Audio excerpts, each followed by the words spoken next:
Hey, salut mes petites tourtelles! Aujourd'hui, on va se retrouver, comme vous avez pu le voir, avec cette magnifique boîte, sur une partie Aeon's End, Past and Future, là, donc la VAC 7 que j'ai reçue fin janvier 2023. Et on va commencer du coup à faire des parties dessus. Donc c'est Aeon's End, un classique, hein, mais sauf qu'il y aura peut-être sûrement des nouvelles mécaniques que je vais découvrir en même temps que vous. Donc c'est une extension, il faut absolument avoir la boîte soit The New Age, soit Outcast pour jouer, parce que ça met en place le système d'expédition, et on a besoin des cartes de trésors notamment pour pouvoir jouer à ça. Sachant que moi j'ai tout mélangé, toutes mes boîtes Aeon's End en ma possession, donc j'ai un gros pool de trésors de niveau 1, de niveau 3, un gros pool de cartes Nemesis upgradées. Donc ça peut être très fun. Donc on va jouer avec tout ce merdier, plus l'extension Past and Future d'Aeon's End. Donc faire le premier scénario. Je ne sais pas si on va faire les scénarios du passé ou du futur. Les deux peuvent se faire après en parallèle, mais je pense qu'on va commencer tout connement par le past et on va aller vers le futur. On ne va pas tenter de bousiller une timeline en allant modifier des éléments du futur pour que ça impacte ceux du passé, du coup qui n'auront pas lieu, du coup qui n'impacteront pas ceux du futur. Bref, hein, les voyages dans le temps, c'est toujours la merde de toute façon. Voilà, écoutez, je vous retrouve en vue plongeante pour commencer à découvrir un peu le matériel de cette extension. Enfin, pas le matériel, mais en tout cas la première mission de cette extension. Alors, c'est en anglais, j'ai pas encore les traductions françaises du texte, donc je sais pas si je vais vous narrer l'histoire, parce qu'il va falloir que je lise l'anglais en même temps que le traduire en français. Je risque d'avoir mal à ma tête, et pour vous également, ça risque d'être pas très agréable. Après, je pense que l'histoire, je pense que vous en tapez un petit peu les couilles. Donc, on va directement partir sur du gameplay. Je vais lire l'histoire quand même pour moi, parce que j'aime ça. Et puis, on va partir sur du gameplay de cette boîte Past and Future, voir un peu quelles sont les nouvelles mécaniques qui arrivent dans cette boîte. Allez, à tout de suite. En vue de ma gueule. Allez, transition boîte. Wouhou! Et hop, la boîte se transforme en livret. Balèze. On a besoin d'un peu tout ça. Donc, comme je pars avec le passé, je mets de côté la partie future, bien évidemment. Donc, ça, c'est mon narrative book de l'histoire du passé. Donc, il y a quand même 11 pages avec au moins 4 batailles à faire. Donc il y a pas mal de texte, c'est plutôt cool, la narration s'intensifie de version en version. Le livre de règles est ici, donc on parle du futur et du passé. Alors on va voir comment ça se passe. Ça contient 2 expéditions uniques, on peut jouer dans l'ordre que l'on veut. Celle du futur se passe à peu près une centaine d'années après les événements de Legacy of Gravehold. Alors Legacy of Gravehold, c'est le seul jeu que je n'ai pas encore de toute ma collection Aeon's End. J'ai le Legacy, mais Legacy of Gravehold, c'est le gros Legacy qui est sorti vraiment de la narration très poussée. Enfin, très poussé, beaucoup plus poussé, et beaucoup plus sympathique. Donc ça se passe une centaine d'années après les événements de Legacy of Gravehold, et on nous dit que l'humanité continue à s'étendre à la surface en petites communautés construites autour des ruines du passé. Voilà, et tandis que le passé, ça se passe une centaine d'années avant l'âge de Gravehold, et avant le vide lui-même. Et que l'humanité avait créé l'humanité vivait dans des grandes villes dans le monde vatoise, dans le monde qui était. Voilà. Donc il y a une partie vraiment un âge d'or de l'humanité et après une partie vraiment âge sombre, on va dire. Donc là du coup, je pense qu'on va explorer vraiment l'âge d'or de l'humanité et ce qui se passe après Legacy of Gravehold.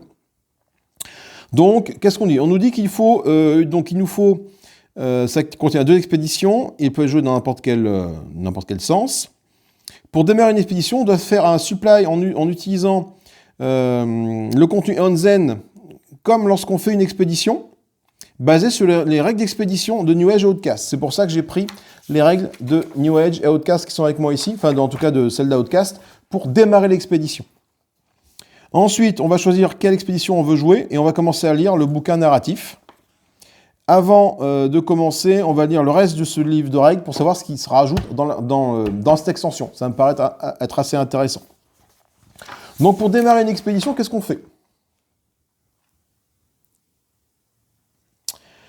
On va choisir un magicien. Donc effectivement, on commence déjà en choisissant un magicien. Mais est-ce que je peux choisir des magiciens Oui, je pense que je vais prendre des magiciens qui sont proposés ici, bien évidemment, hein, tant qu'à faire.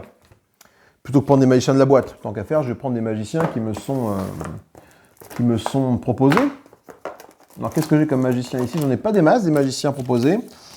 J'en ai deux. J'ai Dorian et Kiri son phénix, et j'ai deux boss qui sont ici. Voilà. Et tout le reste, c'est dans des enveloppes. Enveloppes du passé, enveloppes, etc., etc. Donc, je pense que je peux jouer avec... donc là, il y a plein de brèches et tout. On va voir ce que sont que ces brèches. On verra après des brèches artificielles. Hop, j'ai perdu mon bouquin de narration du passé.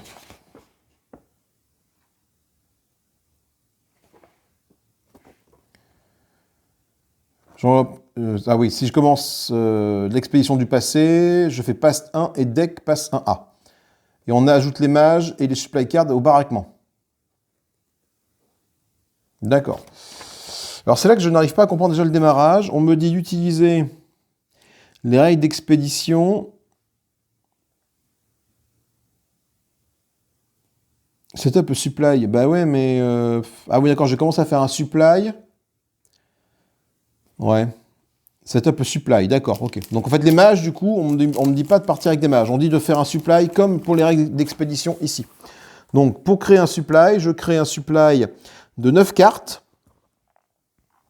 Totalement random. Alors là, du coup, il faut que je prenne mes cartes de randomizer. Et... Oh, ça, c'était où ça? Ça, c'était un truc de cible. Ça devait être avec les tokens de la boîte qui est ici. Bien que cela me hype vachement, ces petits dommages-là. Mais bon, a priori, pour l'instant, on m'en parle pas. Donc, ces mages-là, on me dit de faire un setup. Avant de faire ce setup-là, on va regarder un peu les nouvelles règles qu'il y a dans cette règle, dans cette extension. Donc, des enveloppes, on a un Tether token qu'on utilise quand on utilise Shoshana. Donc, on verra quand on utilisera Shoshana. On a des Link tokens, d'accord, qui sont comme ça. Et un Cosuming Breach. C'est quand on utilise Naftir qu'on va utiliser ces cartes-là. Quand on utilise RIS, on a des brèches artificielles et des compteurs de coups. Ok. Après, on a des compteurs d'éther qui sont utilisés sur certaines cartes, des boucliers qu'on connaît et les silences. D'accord. Nouveau contenu, il y a des règles additionnelles sous les mages maintenant. Et on a le fameux Develop. Là, c'est un nouveau concept qui arrive. Le Develop. Il n'y a pas beaucoup de nouvelles règles, mais bon, on va quand même essayer de les voir. Donc ça me dit quoi? Ça me dit que quelques cartes ont un nombre en dessous de leur coût en éther, qui correspond à ce coût-là. Bon, j'ai une carte qui coûte 5, mais 4 ici. Ok. C'est le coût de développement. Avec l'ajout du développement, il y a une zone de développement que certaines player cards, que certaines cartes joueurs... Ah, il y a une zone... D'accord, ok. Il y a une zone de développement que certaines cartes joueurs peuvent être mises dans cette zone de développement. Durant le tour d'un joueur, ils peuvent développer une carte en payant le coût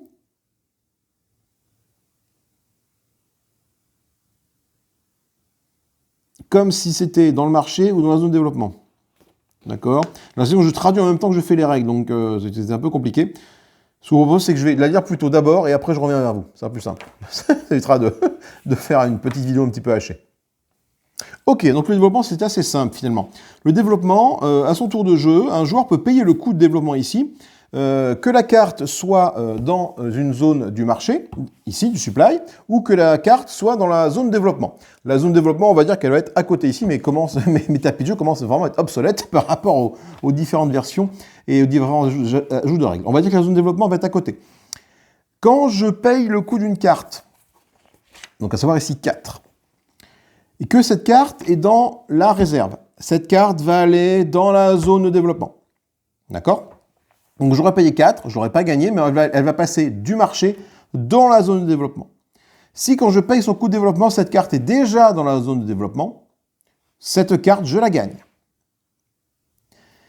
Cette mécanique-là, ça va nous permettre, je pense, de faire passer des cartes d'un joueur à l'autre. Par exemple, Il est tout à fait possible qu'un joueur paye un coût de développement d'une carte du marché pour la mettre dans la zone de développement et qu'un autre joueur aille payer de nouveau le coût de la carte en zone de développement pour la mettre dans sa défausse et la gagner. Ok. Il y a des effets. Quand des cartes arrivent en zone de développement, quand elles partent du marché pour aller en zone de développement, certaines cartes proposent des effets. Les cartes dans la zone de développement ne sont pas considérées comme étant dans le marché. C'est important pour certaines mécaniques. Je pense au Prince Glouton, par exemple. Dans la zone de développement, il peut y avoir un nombre infini de copies de la même carte. Enfin, infini. Tant qu'il y a dans le marché, mais tu n'es pas limité à une seule carte. D'accord. Alors, il y a un effet particulier. Les effets qui donnent de l'éther, pour gagner un certain type de carte, ne peuvent pas être utilisés pour payer du développement. Les effets qui permettent de gagner une carte ne peuvent pas être utilisés pour gagner des cartes de développement. Donc les cartes qui sont dans le développement, il faut que tu payes de l'éther pur pour les récupérer. Tu ne peux pas payer genre des cartes qui disent gagner un sort du marché. Et bien si ce sort est dans la zone de développement, tu ne peux pas.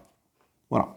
La zone de développement, c'est vraiment une zone, enfin, ça te permet d'acheter une carte à moins cher un premier tour, et le tour d'après de l'acheter. Donc elle t'aura coûté 8 au final, plutôt que 5 d'un coup, mais c'est peut-être plus facile d'avoir 2 x 4 qu'une fois 5. Voilà. Ok, je comprends ça comme ça. Ensuite, on a le swap. Nouvelle mécanique du swap. Pareil, là encore, je vais lire les règles et je reviens vers vous. Ok, alors le swap, c'est une mécanique de changement de carte. Il y a des cartes qui vont être affiliées à d'autres cartes. Voilà. Grosso modo, on nous dit que quand tu vas jouer certaines cartes, elles vont pouvoir se transformer en une autre carte. C'est les cartes donc cibles, en swap, on va dire. Les cartes, une fois que tu as joué une carte, les cartes qui vont être transformées sont reconnaissables avec ce petit symbole-là. Quand tu fais ton marché, tu ne dois pas avoir de symbole retourné dans ton marché. De symbole avec la swap dans ton marché. Donc il faut créer une zone de swap à côté du plateau de jeu. Ça commence à faire beaucoup. Entre la zone de développement et la zone de swap, ça commence à faire beaucoup de zones là, je trouve. Ok. Donc quand tu joues une carte avec le mot-clé swap, eh ben, du coup, tu vas transformer cette carte en la carte que tu swaps. D'accord. Quand on rajoute des cartes, alors la mise en place va être encore rallongée parce que du coup, quand on prend des cartes avec le mot-clé swap, il faut aller chercher dans tes boîtes les cartes correspondantes à la carte que tu joues. Par contre, il y a un truc qui m'échappe. On les met où les cartes swappées? Les cartes qui switch ne doivent pas être incluses dans le marché, ok. D'accord. Ok. Quand une carte dit qu'elle doit changer avec une autre carte, on met cette carte dans la swap zone et on trouve la carte qui doit swapper, on la place au top de notre défausse. D'accord. Donc si je joue cette carte-là, on me dit que ça swap. Cette carte-là, je la fous dans la swap zone et je vais chercher celle-là dans la swap zone pour la mettre dans ma défausse. Et du coup, après, il y a une mécanique inverse. Quand je vais jouer celle-là, elle va se transformer en celle-là. Tac, tac, tac. Ça va swapper d'un moment à l'autre. Ok. Bon. Ensuite, qu'est-ce qu'on a? On a de nouveaux termes. Le mot defeat. Quand on cause un minion to be discard from play, you defeat that minion. Ok. Mot-clé defeat, quand on va mettre à la défausse un minion, il est considéré comme étant défait. C'est important pour certains mots, je présume.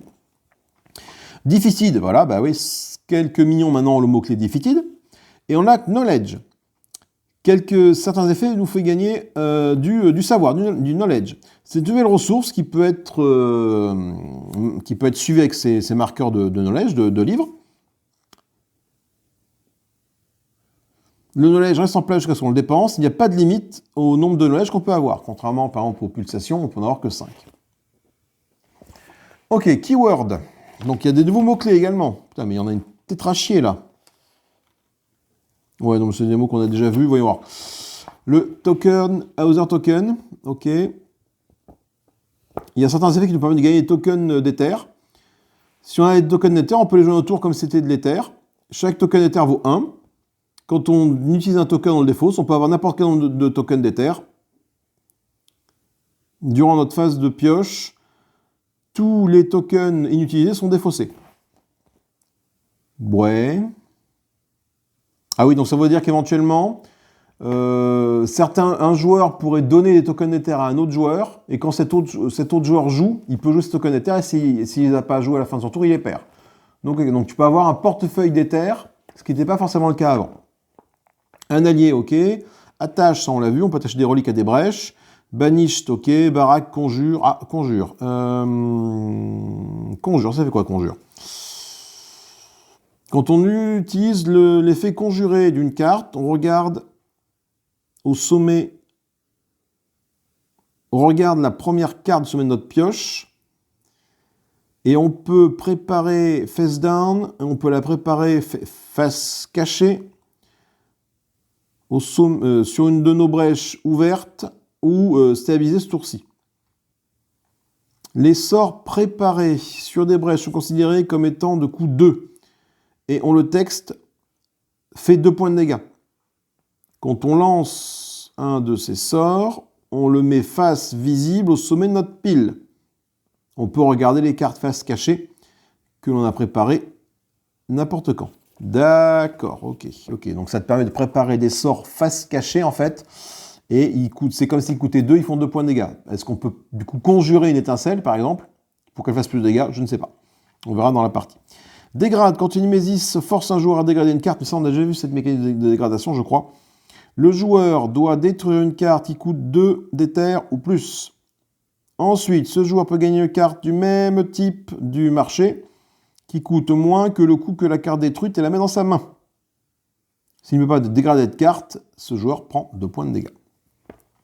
Destroy, on l'a vu, on connaît, il faut détruire une carte. Echo, on lance l'effet de cast 2 fois. D'accord, ça on l'a déjà vu également, c'est pas nouveau. Les tokens de feu.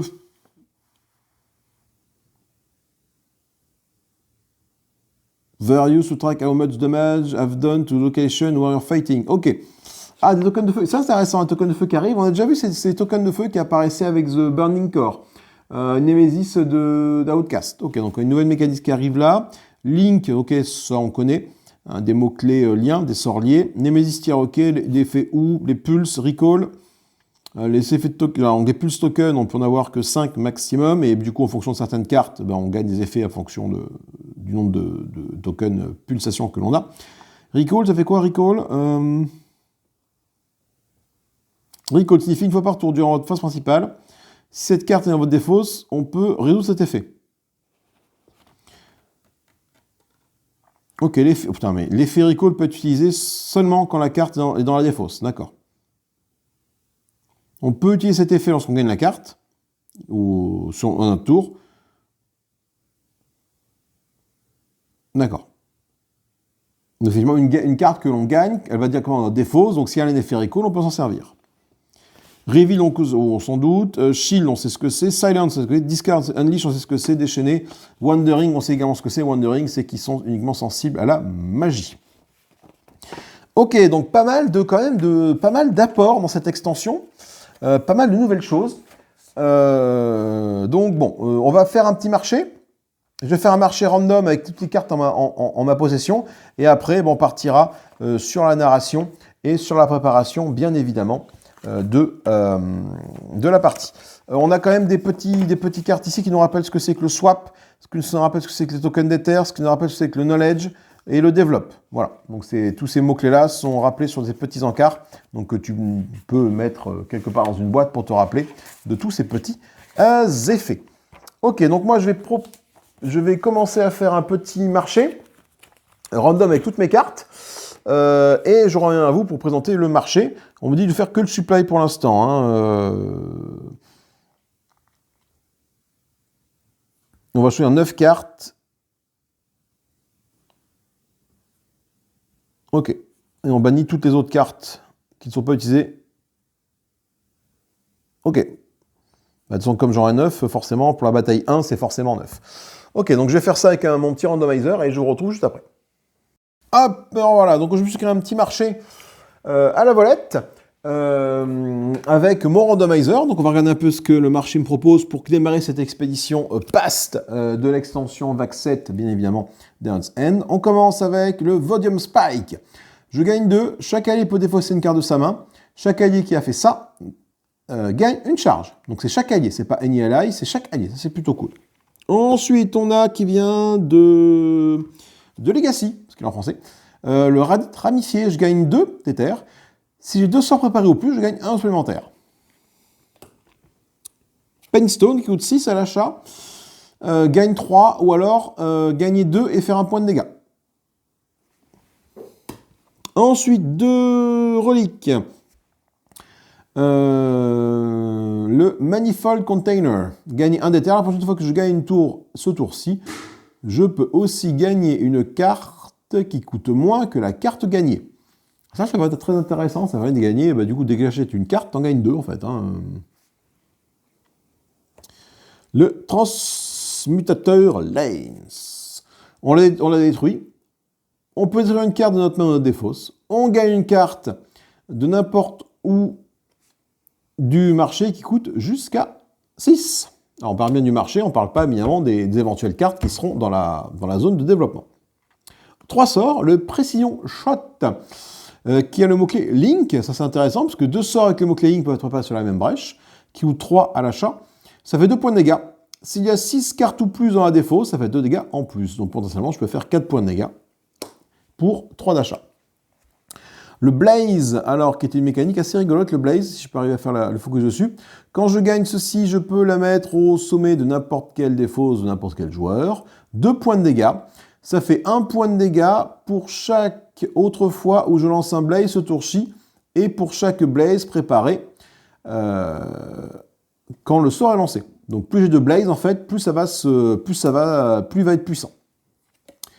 Thermal Dart avec le mot-clé Link, donc je peux éventuellement poser mon précision de shot et ça sur la même brèche, pas de souci. Ça va être 3 points de dégâts. Si ce n'est pas le premier que je lance, ça fait une charge. Donc à partir donc si c'est le second ou le troisième, quatrième que je lance, bref, je gagne une charge. Je gagne une charge à chaque fois d'ailleurs. Si ce n'est pas le premier que je lance, je gagne une charge. Effectivement, si je lance 3, donc le premier ne me gagne pas de charge, mais les 2 autres vont me faire gagner une charge. D'accord. Et enfin pour 6, le Devouring Shadow. Quand préparé une fois par tour, je peux détruire une carte de ma main. 3 points de dégâts. Donc là, avec cette carte-là, j'ai mon petit moteur de destruction de cartes. Ok, donc là, j'ai préparé le marché. Le marché est prêt, donc on me dit que c'est tout ce qu'il me faut, et je peux commencer du coup à lire ce qui va se passer dans le passé. Le passé est passé, comme dirait l'autre. Alors, c'est parti pour le passé. Alors, qu'est-ce qu'on me dit? On commence donc avec le préfaille d'introduction. Alors, je vous passe le blabla, je vais me le faire pour moi, mais on va faire ce qui a marqué ici. Alors, le passé. Pour démarrer l'expédition du passé, on va l'ouvrir l'enveloppe Past 1 et le deck Pass 1A. Alors, on va ouvrir le deck Pass 1A. Alors, il faut que je le trouve dans les trucs. J'ai encore une ouvert, donc ça c'est futur. Futur, où sont les pastes? Où sont les pastes? Bordel à cul. Bordel à cul de bit. Pass 1B. Pass 1A. Pass 1A, c'est ça, voilà. Et l'enveloppe Past 1.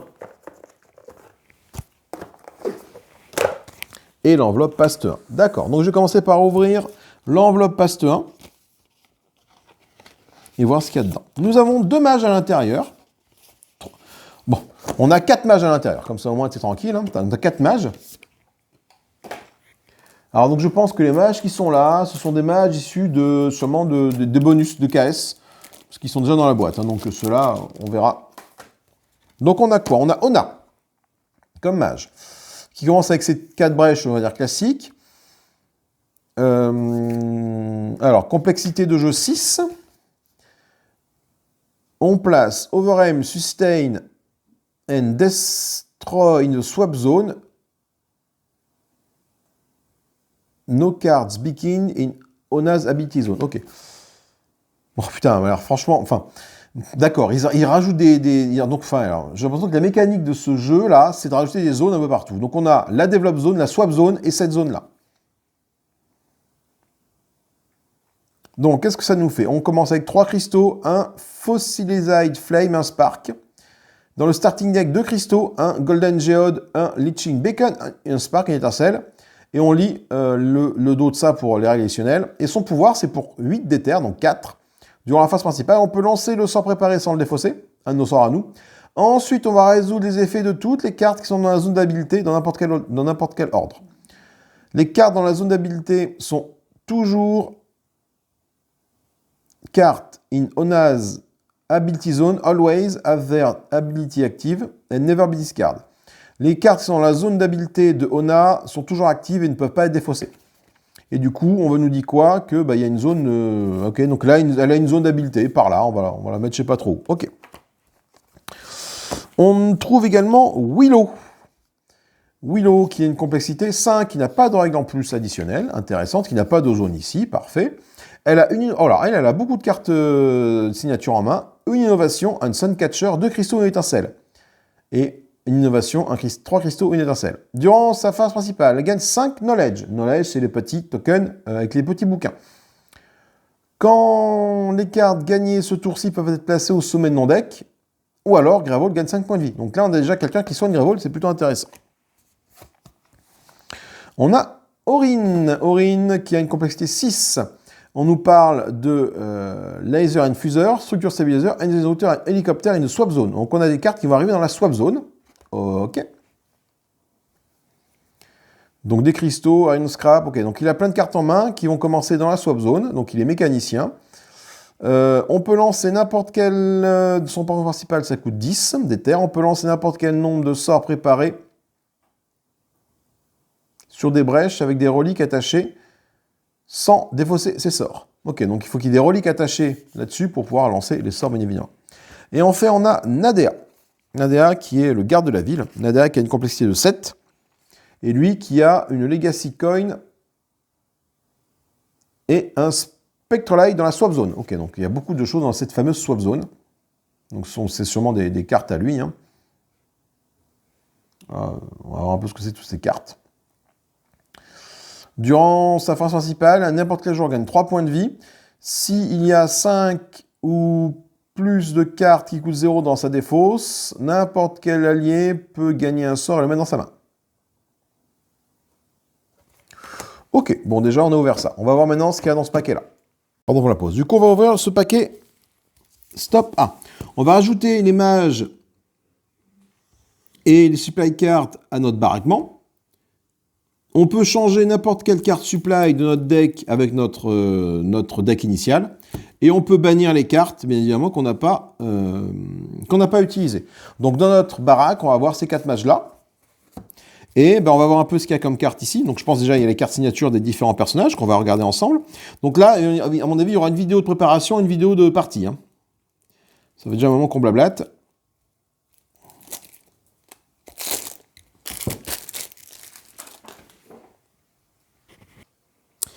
Alors, nous avons déjà une relique qui est le tome des anciens, pour 2. Chaque relique... si toutes les brèches sont ouvertes, on détruit cette carte-là, et on détruit jusqu'à 2 cartes dans notre main de défausse. Sinon, on peut stabiliser la brèche qui a le coût le plus faible. On a un sort qui est le consume magique, qui coûte 4. Fait 3 points de dégâts. Si on défait un minion du deck Nemesis de cette façon-là, on swap cette carte ou Detonate. Detonate qui est ici. Qui fait 3 points de dégâts à un minion et 3 points de dégâts à la Nemesis. Ça, c'est quand même balèze, parce que du coup, cette carte-là, une fois qu'elle a été swappée, cette carte-là, elle reste en Detonate. Ok, ça, c'est intéressant. Je pense qu'on va utiliser, du coup, ces mécaniques de nouvelles cartes. Je vais dégager les cartes du marché pour utiliser ces mécaniques-là. On a un autre sort qui coûte 5, qui est le Prismatic Flare. Si notre brèche, quand on le prépare, on stabilise la brèche 3, et ça fait 3 points de dégâts quand on la lance. D'accord?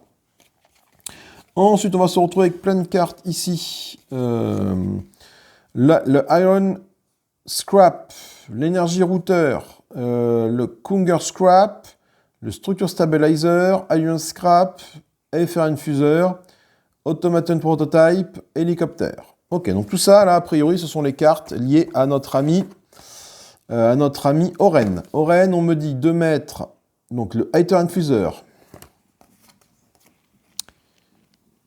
L'énergie router. L'Aether Infuser. Stabilizer. Ok. L'hélicoptère. Attends, Aether Infuser, il est où? Allez, voilà. Ah, ok. Ok, donc je comprends à peu près sa mécanique à lui. C'est assez simple. Donc il a 3 cartes ici de signature. Et ces cartes-là, Iron Scrap, Copper Scrap, donc le cuivre, le fer et l'aluminium, pièces détachées, vont nous permettre de créer, avec des cartes de Knowledge, voilà, si on a des cartes Knowledge, on peut défoncer des cartes Knowledge pour changer cette carte-là en énergie router. Énergie router, ça fait ça. Il est là. Voilà, donc du coup, lui, il a des cartes qui vont lui permettre, ces cartes-là, avec d'autres éléments de jeu, vont pouvoir fusionner et devenir ces cartes-là. Donc ça va dans la zone de swap. D'accord. Du coup, comment est-ce qu'on gagne du knowledge peut-être avec des cartes. Hein. Mais j'ai pas l'impression que j'ai des cartes qui vont me faire gagner du knowledge. Donc...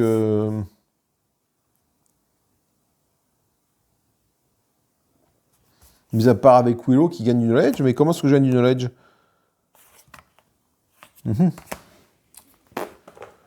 Le knowledge, comment il est gagné déjà? Knowledge, développe, swap, knowledge. Ok, il y a certains effets qu'il faut gagner du knowledge, mais les cartes signature... Ah si, ah non, bah si, voilà, c'est là. Lui en fait, ok.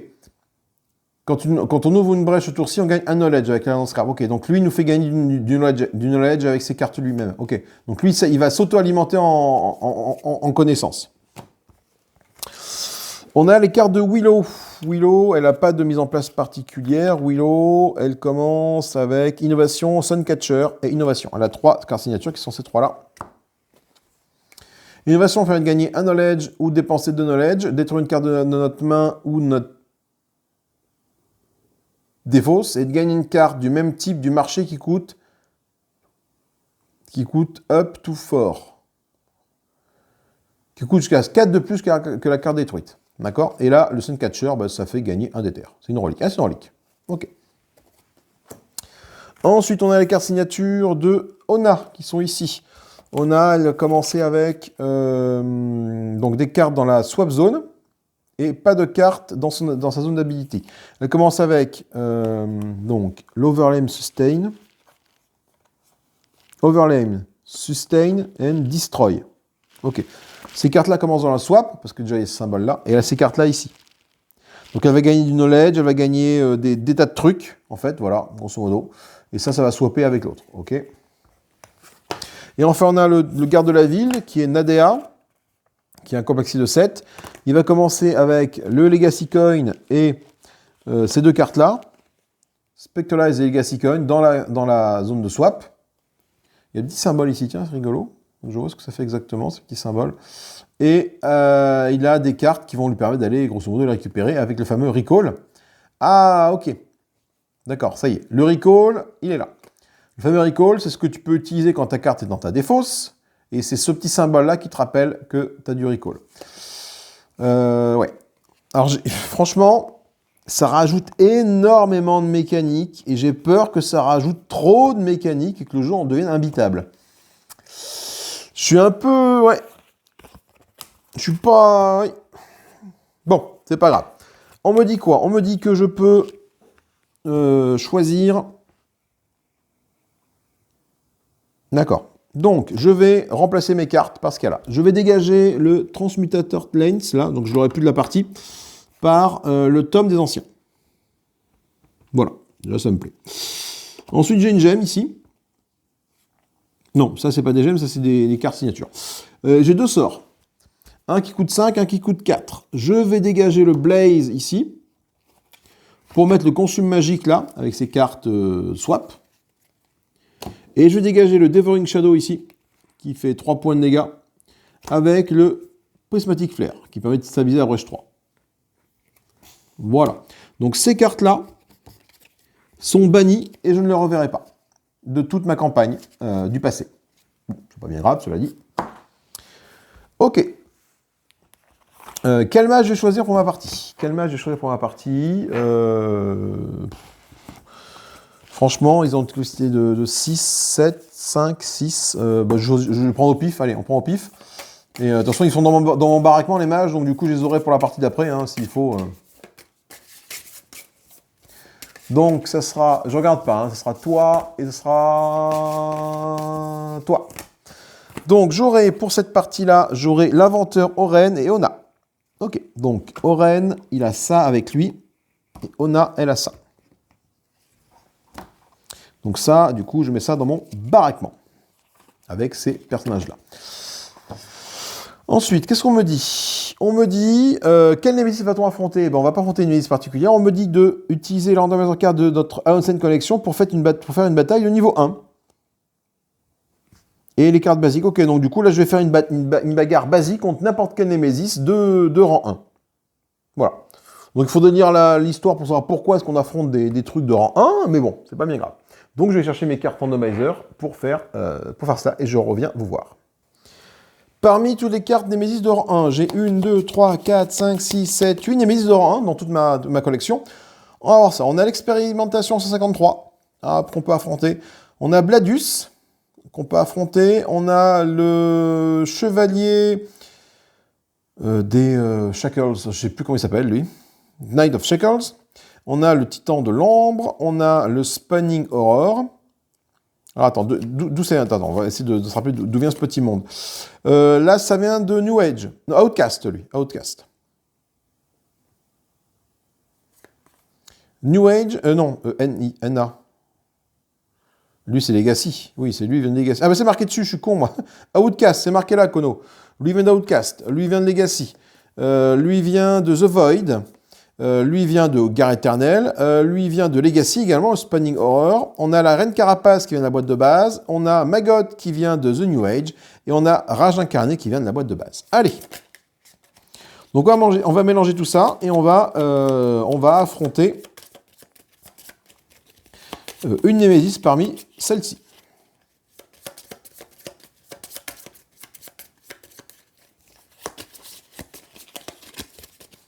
Ce sera toi. Maggot. Alors non. Pourquoi non? Parce que la dernière partie que j'ai faite, j'ai affronté Maggot. Effectivement, je n'ai pas envie de me rataper Maggot, en fait, j'avouerai. Allez, c'est pas grave, on fait un autre choix. Rien à foutre. J'ai franchement pas envie de me retaper Maggot, c'est mouche, t'avouerai. Donc, bon, on va essayer quand même d'en présenter un autre. Hein. Allez, ça sera toi. Allez, là, c'est pareil, c'est la Reine Carapace. C'est le même principe que cette merde. Ça pond des trucs. Mais c'est pas grave. Donc, on va affronter la Reine Carapace. Je prépare la mise en place du jeu et je vous retrouve juste après. Allez, c'est parti. Donc, je ne fais pas une seconde vidéo, hein, j'enchaîne directement. On va parler de la Reine Carapace tout de suite. La Reine Carapace, on me dit de mettre en jeu son plateau Reine Carapace, donc qui est là, et de mettre 2 bugs en jeu. Voilà, tout ce qu'on me dit pour sa mise en place. Donc son plateau de Reine Carapace, c'est ça. Quand elle est saine, on compte le nombre de bugs en jeu et on résout. S'il y a de 0 à 3 bugs, on fait ça. 4 à 6 bugs, on fait ça. 7, 10, 11, 12. Et s'il y a 13 bugs ou plus, on perd la partie. On commence donc avec 2 bugs en place ici. Voilà. Hop. Ensuite, la Reine Carapace. Elle commence avec 60 points de vie. Quand elle se déchaîne, on va mettre 2 bugs en jeu. Les bugs sont des minions qui ont 1 point de vie. Quand un bug est joué en jeu, on le met sur la prochaine place disponible sur le plateau de bugs que je vous ai montré. Quand un joueur fait des dégâts à un bug, il peut subir 1 point de dégâts pour distribuer ses dégâts à autant de bugs qu'il veut.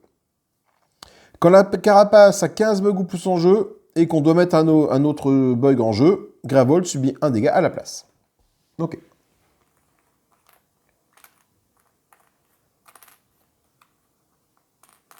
Combien j'ai de bugs en jeu? 1, 2, 4, 6, 8, 10, 12. J'ai 12, il me manque 3 jetons bugs, je vais aller chercher au moment venu de la partie. Le marché, je ne le représente pas, ce n'est pas la peine. On va juste parler de ces cartes-là sur le côté qui sont ici, qui sont des cartes qui sont arrivées dans Outcast, ou dans New Age, je ne sais plus. Outcast, oui. Ce sont des cartes qui peuvent venir pourrir ton jeu en fonction des éventuelles cartes Némésis que tu as choisies. Et comme on dit de prendre toutes les cartes Némésis à ma disposition, eh ben, il peut y avoir des cartes Némésis de base qui vont rajouter des éclats maudits en jeu, etc., etc. Donc ça, là, maintenant, je le mets systématiquement. Ça ne servira peut-être pas de la partie en fonction des cartes que j'ai piochées ici, parce que j'ai pioché au hasard parmi tout mon panel de cartes, ce qui en fait quand même une sacrée tête à chier. Donc voilà. Les deux mages, on a Orin. On va présenter maintenant un peu plus au calme les mages et leurs cartes.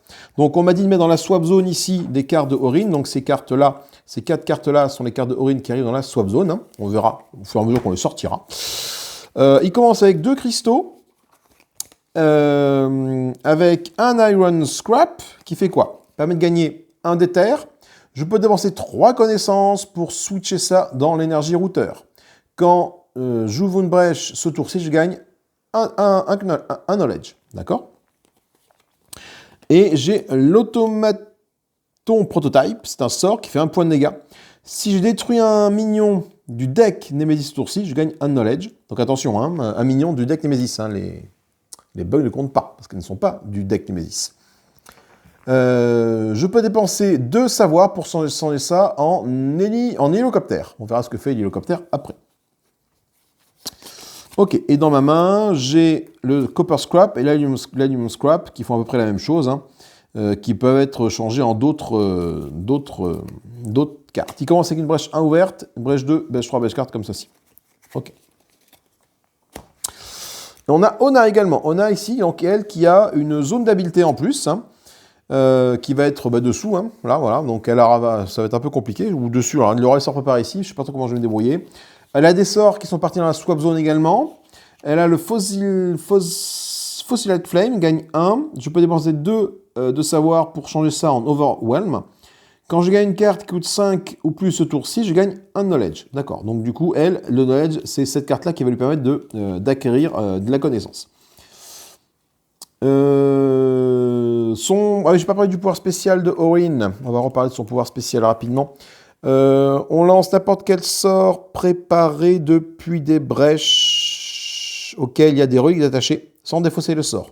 Donc là, je n'ai pas de reliques qui vont s'attacher sur les brèches pour l'instant. Donc bon. Ça ne va pas me servir à grand-chose. Son pouvoir ultime ne va pas me servir à grand-chose, en fait, là. Ouais.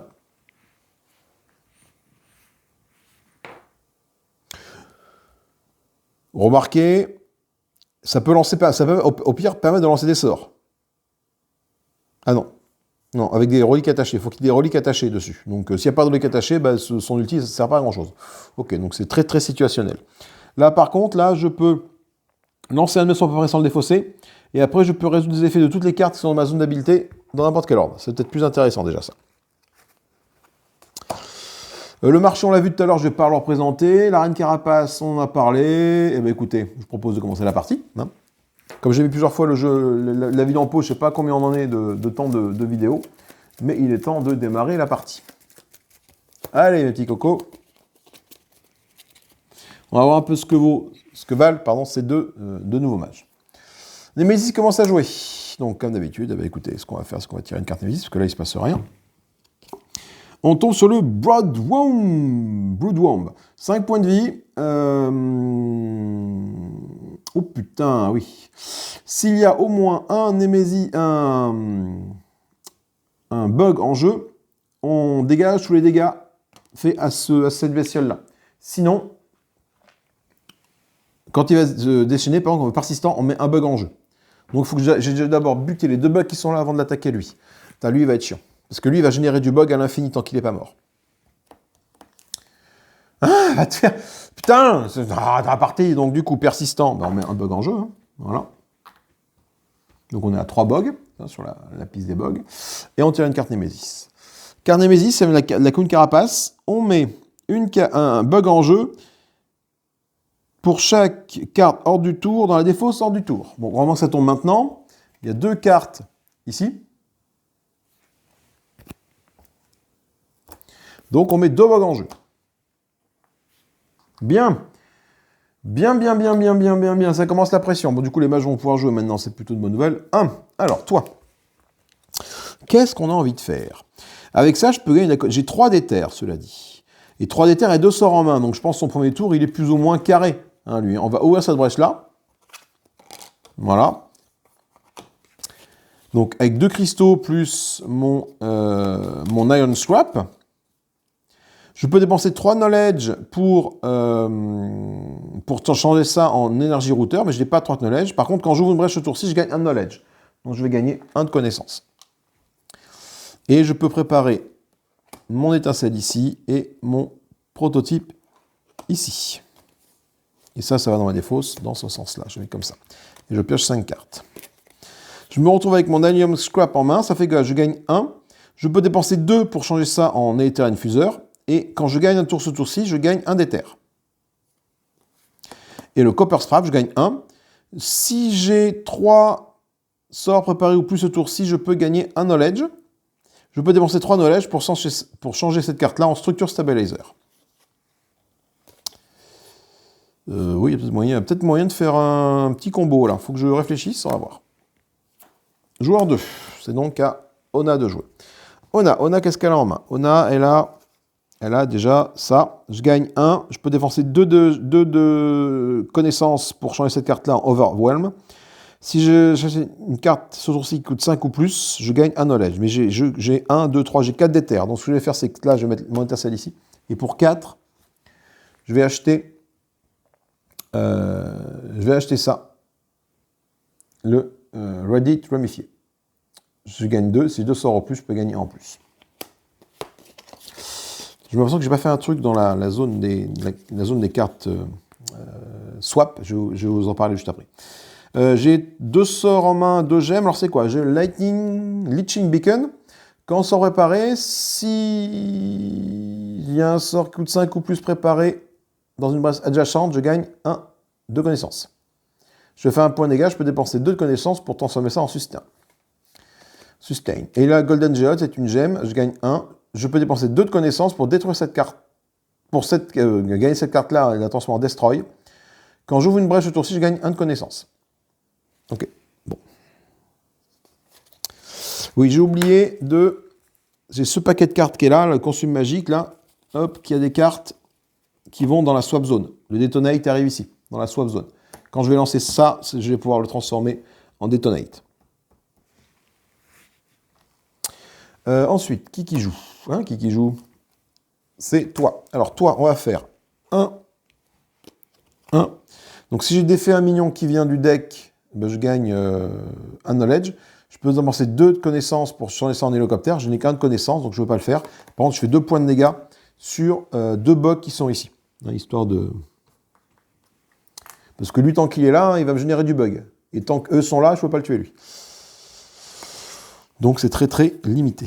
J'ai un sort, une étincelle que je mets ici. J'ai quoi? J'ai 1, 2, 3, j'ai 4 d'éther. Alors attends, 4 d'éther, qu'est-ce que je peux faire?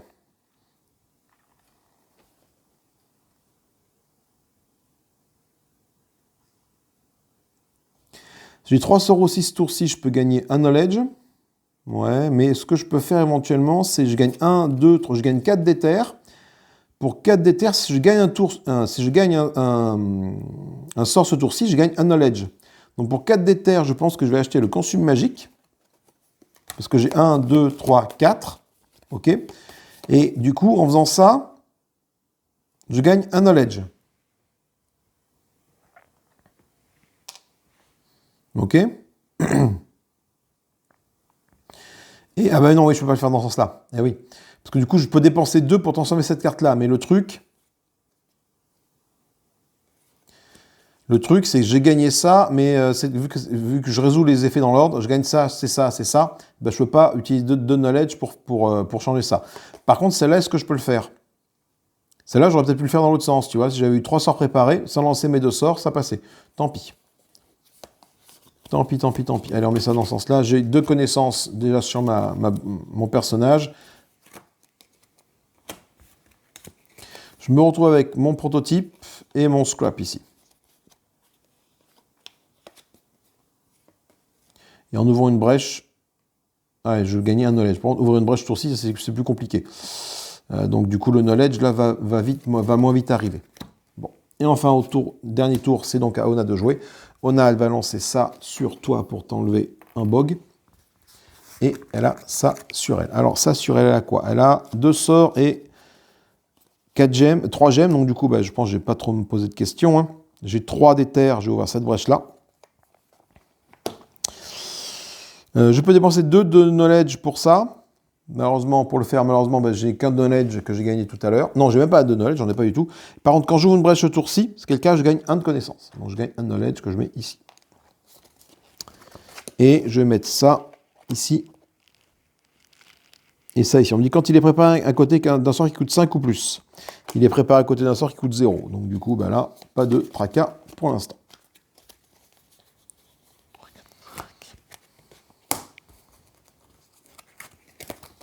Je me retrouve en main avec mon radis travifé que j'ai acheté. Déjà, j'ai 1, 2, 3, 4. J'ai 6 d'éther, c'est pas mal. J'ai une belle petite main là. Une belle petite main remplie d'éther. Allez, tiens.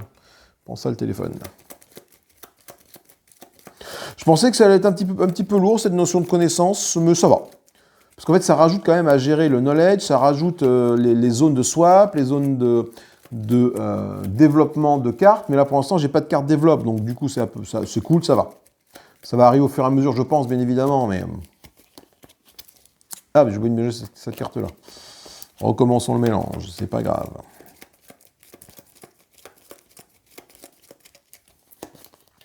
Allez, hop. Jour 1. Tu vas lancer ton étincelle sur un bog ici, parce que lui, de toute façon, tant qu'il y a des bogs là, lui je peux pas le taper. Donc... Alors, qu'est-ce que j'ai? J'ai 3, donc je peux mettre mon prototype ici, ça ici, de toute façon. Je gagne 1, je peux dépenser 3 de knowledge pour changer ça en énergie routeur. De là, j'en ai que 2 malheureusement, donc ça me fait que 3 d'éther. 1, 2, 3. Pour 3 d'éther, je vais acheter le Vodium Spike ici. Il faut quand même que j'ai de la magie avec lui, en tout cas de l'économie. Et voilà. Ok. 3, 4, 5, je me retrouve avec cette main-là en carte. Ah, je me retrouve avec un sort qui est sympathique, qui fait quand même 3 points de dégâts. Donc là, il y a peut-être moyen de... Si les As sont alignés, il y a peut-être moyen de le fumer, lui. Non, Némésis. Emblée en jeu, un bug.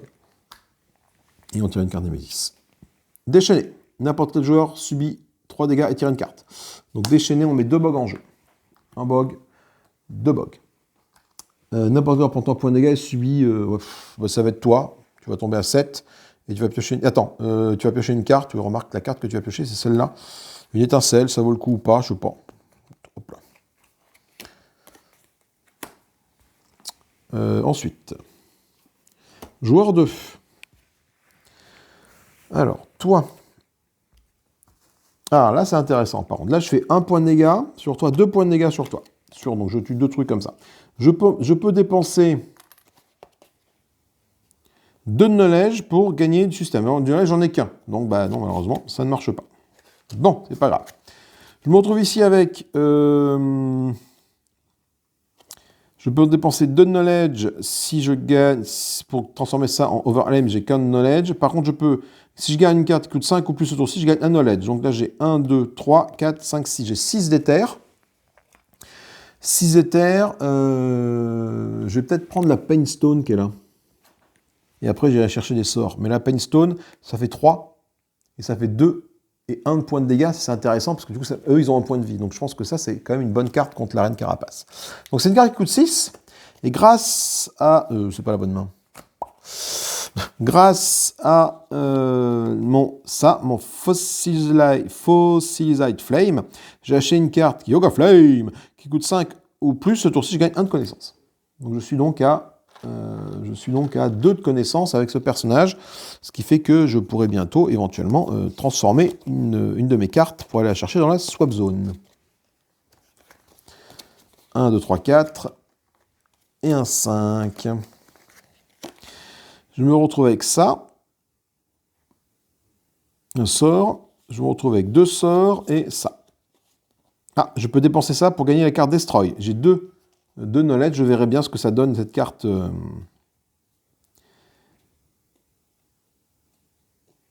Ce que donne cette carte Destroy. Quand ce sera un mois de jeu. Némésis. Mais alors, c'est de Némésis. Lui, il met un truc en jeu. Oula. Donc on revient à 3 bogs. On tire une carte, déchaîné. Déchaîné, ça fait 2 bogs en jeu. Voilà, on remonte à 5 bogs. Ensuite, on révèle la prochaine carte de l'ordre du tour. Si une carte est révélée, ce joueur prend 2 points de dégâts. C'est une carte joueur révélée, 2 points de dégâts. Sinon, Grévold prend 3 points de dégâts. Oui, sachant que c'est forcément un joueur. C'est le joueur 2 qui va prendre 2 points de dégâts. Le joueur 2, c'est Ona. Ça tombe bien. Ça aurait été Oren, aurait été embêté parce qu'il ferait tomber rapidement à 7 points de vie. Ok, du coup, là, on a vu que c'était Ona qui joue. Ona, donc elle n'a pas de sort, Ona, mais bon. Alors, Ona. Je vais pouvoir mettre mes 2 sorts ici. Un sort, un sort. Je gagne 1. Je peux dépenser 2 pour gagner la carte Destroy. Et donc, j'ai 3 d'éther. Alors, la carte Destroy chez Ona, elle fait quoi? Destroy. Là, voilà. C'est une habileté. D'accord? Donc, quand je vais là, juste cette carte... Ok, c'est une habileté. Donc, quand je la joue, en fait... Ah oui, d'accord, elle va aller ici. D'accord, c'est une habileté. Ok. Par contre, du coup, je perds ma géode, qui gagne 1 d'éther, pour avoir cette carte-là. Mais bon. Quand... When you swap into this place into Ona ability zone. While this in your ability zone, your ability gains the text. Gain a spell from a equal 5 ou plus. Your ability. D'accord, donc ça, la zone d'habilité, donc ça, là, son pouvoir, là, gagne le texte en plus ça. Donc il fait ça, ça, plus ça. Gagne un sort du marché qui coûte 5 ou moins. Ça, c'est très intéressant, cela dit. Donc je pense que je vais quand même le faire. Donc ça c'est dégagé. Hein, ça va, c'est détruit, du coup. Hein, hop. Pour 2 de knowledge. 2 de connaissances, voilà. Ce qui fait que j'ai quand même gagné 1, 2, 3. Je suis quand même à 3 de connaissances. 3 de connaissances, je vais acheter un sort qui est le... 3 d'étage, je vais quand même acheter le Precision Shot. Hein, quand même, il faut quand même que je fasse du dégât, puisque le killing, c'est plutôt intéressant. Et ça va dans ma zone, ici, d'habileté. Donc ça va tout le temps là, maintenant. J'ai tout le temps ça avec moi. Je vais mettre ça ici. Voilà. Donc maintenant, je sais que quand je vais faire ça, j'aurai ça en plus. Ça, c'est plutôt intéressant. Et du coup, effectivement, j'ai ça. Donc j'aurais pu choisir l'Overwhelm aussi, mais bon, on verra après. Parce que j'ai quand même une belle main avec pas mal d'éther aussi qui arrivent. Allez, et enfin, dernier à jouer, c'est toi. Hein. Donc toi, du coup, tu vas faire 1 point de dégâts. Je peux dépenser 2 pour que ça devienne un hélicoptère. Un hélicoptère, je vais voir ce que je peux faire. Donc là, j'ai déjà au moins 2 points de dégâts avec ces 2 cartes-là. 1, 2. Et j'ai 2 points de connaissance sur toi. Donc 2 points de connaissance. L'hélicoptère, il est où? De faire 2 points de dégâts, gagner une charge. Ouais. Et oui, mais sauf que lui, enfin ouais, lui c'est si jamais je détruis 1 million avec cette carte-là sushi, je gagne une charge. Ouais, laisse tomber, autant, allez. Hop là. Donc ça, je détruis cette carte-là. Et là, je gagne ça. Ok, donc maintenant, j'ai ça. J'ai quoi dans ma main? J'ai 2 sorts, ça c'est intéressant. J'ai ce sort-là qui va être intéressant. Qui fait quand même 3 points de dégâts, et ce sort-là. Et j'ai... Pourquoi j'ai tant de cartes en main? Parce que j'ai pioché une carte. J'ai 1, 2, 3, 4 d'éther. 4 d'éther. 4 d'éther, je vais prendre quoi? 4 d'éther. 4 d'éther. Là, ça fait quoi? Si j'ai gagné un tour, si j'ai gagné un sort, ce tour-ci, je gagne 1 de knowledge, 1 de connaissance. Si j'ai 3 sorts préparés au plus, je gagne 1 de connaissance. Bon, j'aurais pas 3 sorts préparés. Mais au moins, en gagnant un sort, ce que je compte faire, pour 4, je vais acheter le... Je vais acheter un costume magique, là. Ça fait quand même 3 points de dégâts. Ah, ouais. Si, 3 points de dégâts pour ça. Du coup, j'ai acheté un sort qui coûte 4 ce tour-ci avec tout mon éther. Je gagne 1 de connaissance. Du coup, j'ai dépensé les 2 qui étaient là et j'en gagne 1. Voilà. Et je pioche 5 cartes. 1, 2, 3, 4. Et un 5. 2 cristaux. Un Iron Scrap. Et mon Volume Spike. Un allié peut défausser une carte de sa main. Chaque allié gagne une charge. Ça, c'est plutôt intéressant, ça aussi. Ça va être cool, ça va pouvoir faire gagner des charges à Ona. Ouais, j'aime bien. Parce qu'Ona, son sort, il n'a besoin que de 4 charges pour se lancer. Ce qui est peu, finalement. Et qui fait beaucoup d'actions. Lancer préparé, résout tous les effets habilités des cartes de n'importe quel ordre. Et du coup, je peux gagner un sort qui coûte 5 ou moins. Et comme tous les sorts, mon sort maximum coûte 5. Pour ce moment, si j'arrive à remplir ça, ça me fait un sort pas gratuit. Parce que ça m'aura coûté 8. Mais bon, du coup... Putain, c'est pas possible. Hein. Je vais pas arriver à me débarrasser de cette merde. Hein. Déchaîné, allez, 2 bugs en place, pam pam. Gravol pour un point de dégâts, n'importe quel joueur prend 2 points de dégâts. Gravol pour un point de dégâts, Gravol tombe enfin à 29, et n'importe quel joueur prend 2 points de dégâts. Toi t'es à 7, toi t'es à 8, donc toi tu passes à 6. Alors on partage les dégâts. Joueur 1. Ok. Je vais faire 3 points de dégâts, mais je vais les séparer pour faire 3 points de dégâts. Et donc tomber 3 bogs d'un coup. Voilà. Les bogs, je vais les mettre là. Tiens, ça m'étonne d'aller chercher à côté.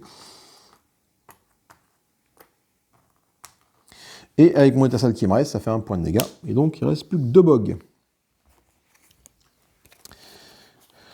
L'étincelle que je mets là. Alors, j'ai quoi? J'ai 1, 2, 3, 4, 5. J'ai 5 d'éther. Si j'ouvre une brèche au tour-ci, je peux gagner 1 de connaissance. Maintenant, je n'ai pas assez pour acheter une brèche au tour-ci.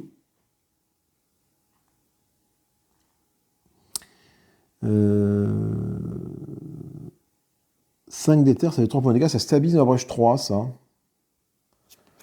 Ouais, ça peut être intéressant de stabiliser ça pour 3 points de dégâts. 5 d'éther, c'est bon. Et là, avec ça, un joueur peut défausser une carte de sa main et gagner une charge. Un allié, pardon.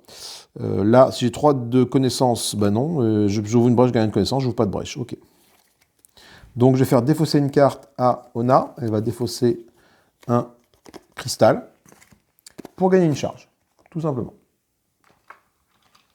Voilà. Et je pioche 5 cartes. 5, voilà. Et je me retrouve de nouveau avec mon consume et mon holocoptère. Là, je commence à avoir des cartes sympathiques en main avec toi. Joueur 2. Ah. Ça fait 2 points de dégâts. 1, 2. Que je mets sur les 2 derniers trucs qui sont ici. Ok. Bon, déjà, il n'y a plus de bugs. Je vais pas m'attaquer à lui après. J'ai juste une étincelle ici. Et j'ai 1, 2, 3, 4, 5, 6. Ou 1, 2, 3, j'ai pas de sort préparé, 1, 2, 3, 4, 5, et j'ai un point de dégâts. Je vais faire ça. Déjà là, je vais faire cette option-là. Donc lui, tu tombes à 4. Commencer à le blesser parce qu'il va me faire chier là. Et du coup, ça fait 1, 2, 3, 4, 5 points de dégâts. 5 points de... 5, pardon. 5, je vais prendre ce sort-là. Pour stabiliser ma brèche 3 et commencer à faire du dégât aussi. Ok. J'ai pas assez de connaissances. Quand j'achète une carte qui coûte 5 ou plus, je peux aussi gagner 1 d'éther. 1 de connaissances. Ça tombe bien, j'ai acheté une carte qui coûte 5, donc je gagne 1 de connaissances.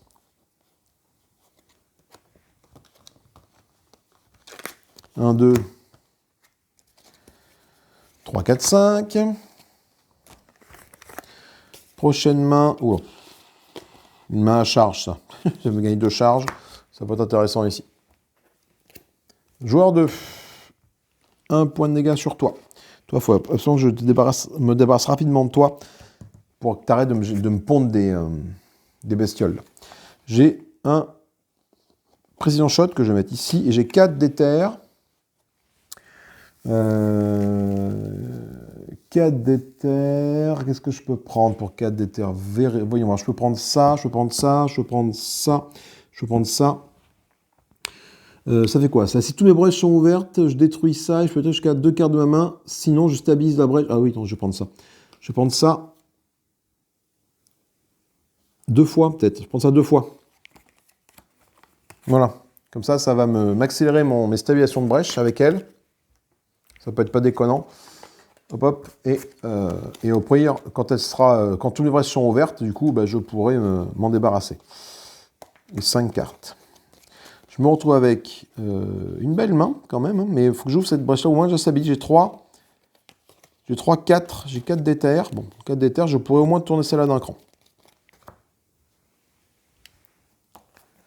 Némésis, donc lui, il rajoute un bug en jeu, bien évidemment, il continue à me faire chier. Et je tire une carte. On arrive aux cartes de rang 1. Elle SM. Quand elle SM, elle rajoute 4 bugs en jeu. 1, 2, 3 et 4. Putain, c'est laborieux. Et on finit avec toi. Ben, toi, pour un de dégâts, tu vas tomber un bug. Putain, on n'arrive pas à décoller. Hein.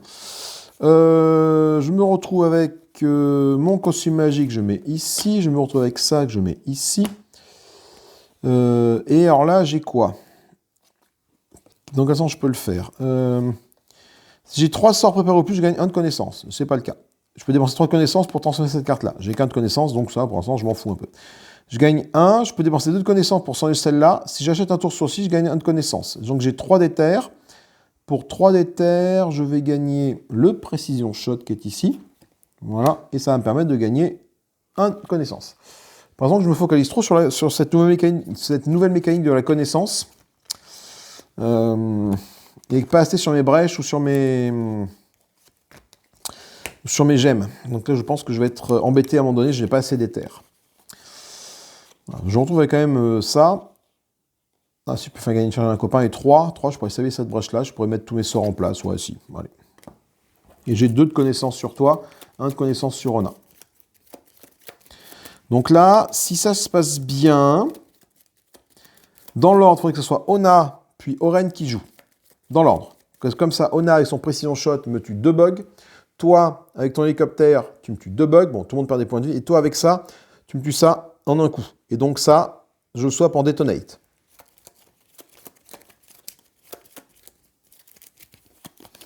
Allez, donc il faut que ça soit aligné, les astres, là. Donc je veux Ona d'abord. Ah bah voilà, impeccable. Ona, elle fait 2 points de dégâts. Donc je perds 1 point de vie, on a 5, pour dégager 2 bugs. S'il y a 6 cartes ou plus dans ma défausse, ça fait 2 points de dégâts en plus. Ah ouais, parfait. Donc ça fait 4 points de dégâts au total. Donc, hop, plus de bog. Ah, ça c'est une bonne nouvelle. J'ai 4 d'éther. 4 d'éther. Alors attends, non. J'ai 2 et un 3 d'éther. 3 d'éther, je vais juste faire ça. Je fais 1 point de dégâts sur toi qui tombe à 2. Oui, à 2. Ok. Et là j'ai ça. Donc là, je vais mettre mon étincelle ici. Je vais mettre mon light beacon ici. Et je vais mettre ça ici. Et là, on me dit que quand préparé, si ce sort est à côté d'un sort qui coûte 5 ou plus sur une brèche adjacente, gagnez un de connaissance. Et donc, j'ai un de connaissance. Voilà. 1, 2, 3, 4, 5. Je me retrouve avec 2 de connaissance ici. Et je vais pouvoir gagner l'Overwhelm avec ça maintenant. Oula, je vais mettre tous les anciens pour stabiliser les brèches. Oula, ça va arriver en masse. Allez. À mon ami de jouer... attends, c'est quoi le plan? Si toi tu joues, tu peux le tuer, cela dit. Si toi tu joues, tu peux le tuer, c'est encore mieux parce que lui, il devient... Enfin, je peux swapper celle-là. Cool. Là, je fais 3 points de dégâts avec le costume magique. Bon, je perds 1 point de dégâts que je refais sur la Némésis, mais c'est pas grave. Je swap cette carte au Detonate. Donc, parce que lui, je le tue, il a 2 points de vie. Il n'y a plus de bug en jeu. Donc, toi, tu meurs. Ça me permet de swapper ça en Detonate. Detonate, ça fait ça maintenant. 3 points de dégâts à un minion, 3 points de dégâts à l'ennemi quand je vais le lancer. Donc ça, c'est détruit. Mais du coup, j'ai gagné ça. Je fais ça, 2 points de dégâts, je gagne une charge avec mon hélicoptère. 2 points de dégâts sur la Némésis qui tombe enfin à 58. Et une charge. Première charge et 2 points de knowledge pour toi. J'ai quoi? J'ai 3 sorts en jeu. Ah oui, par contre, je peux faire... j'ai 3 d'éther. 3 d'éther, je vais juste stabiliser cette brèche-là. Je vais pouvoir mettre ça ici, mon étincelle, ça ici. Quand je prépare ce sort, je stabilise ma brèche 3. When you prep this, focus sur... Oui, c'est ça. Donc je stabilise ma brèche 3. Celle-là est stabilisée. Voilà. Et là, un allié peut défausser une carte et gagner une charge. Donc un allié peut défausser une carte. Oui, l'étincelle. Je pour gagner une charge, je pense que ça vaut le coup de dégager l'étincelle pour gagner une charge. Voilà. J'ai ça en main. Et du coup, je pioche 5 cartes avec toi.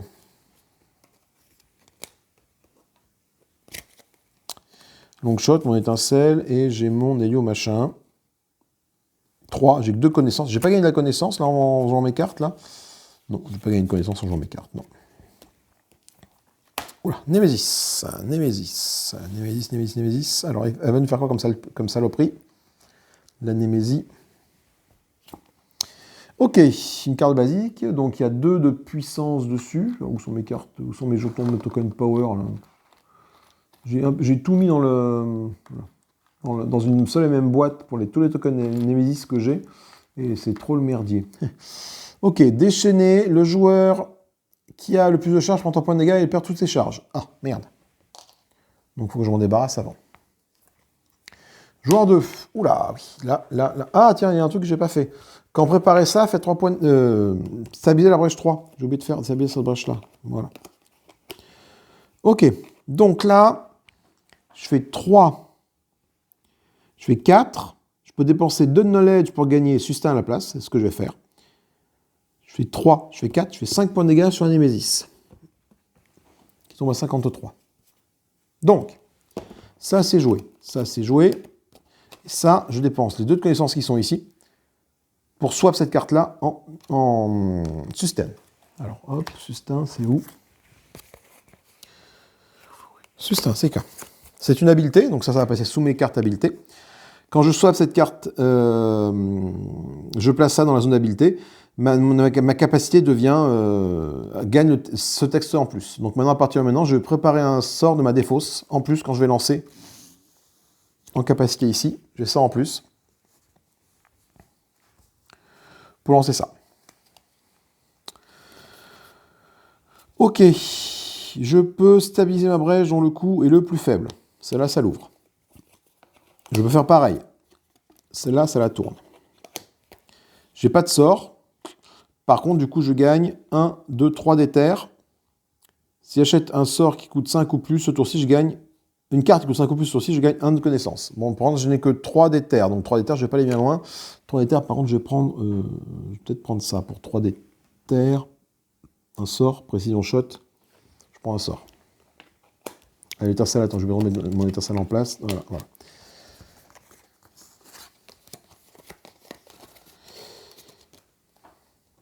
Et je pioche 5 cartes.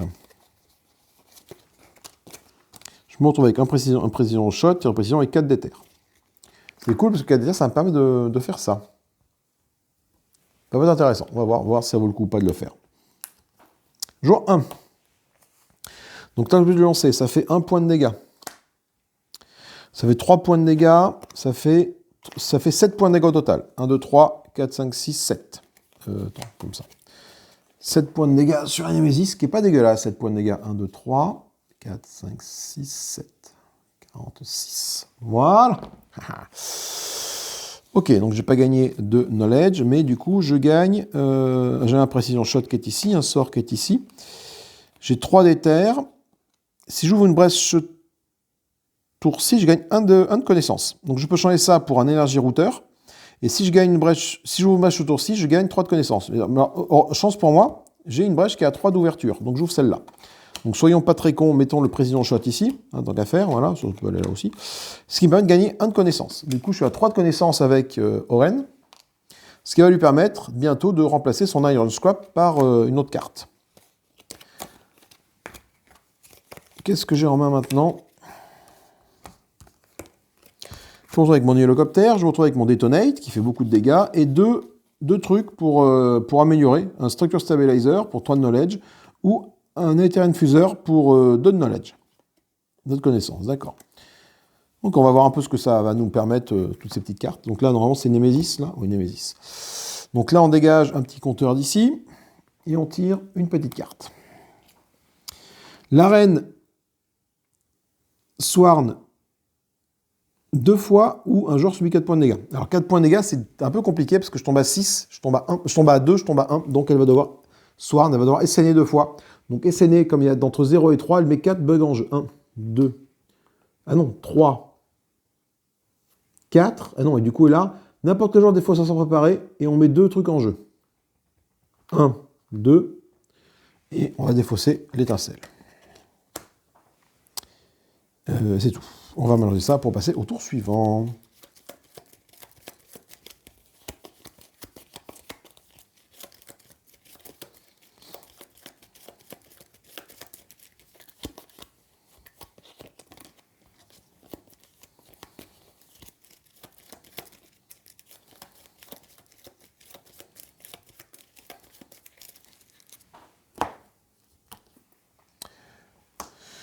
Ok, je peux faire ça, j'ai une seule carte dans ma défausse, donc je fais 3 dégâts.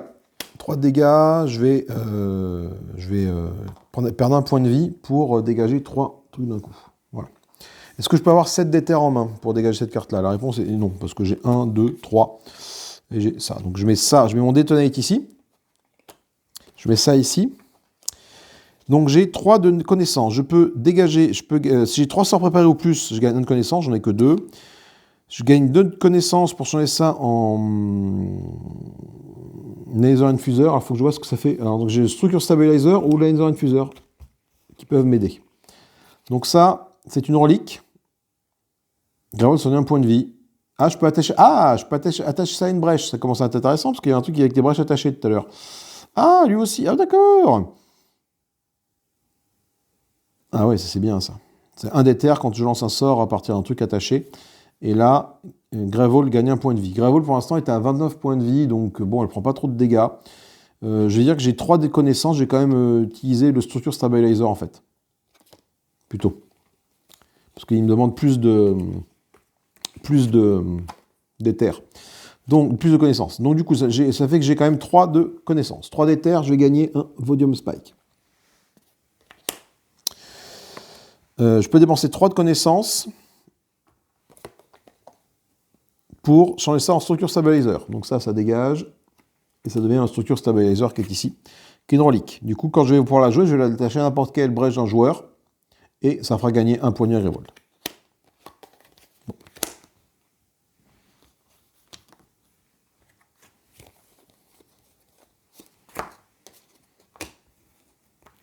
Du coup, il faut que je refasse de la connaissance, là, pour pouvoir refaire évoluer les cartes. J'ai pas mal de cartes qui arrivent, là, prochain tour, là, pour faire du dégât. Bon, celle-là, du coup, ma brèche 3 étant ouverte, va pas me servir à grand-chose, mais bon, au moins, ça m'a permis de la stabiliser assez rapidement. Joueur 2. Ah, joueur 2, mais malheureusement, toi, tu n'as rien de prêt. Donc, qu'est-ce qu'on peut faire? On peut mettre cette carte-là ici. Est-ce que j'ai 7 d'éther? Là, non. Sûrement pas, j'ai 4 d'éther. Il se passe quoi si j'ai 4 d'éther? Je peux lancer mon sort. Je peux lancer un sort préparé sans le défausser, et je peux résoudre les trucs d'ici, dans l'ordre que je veux.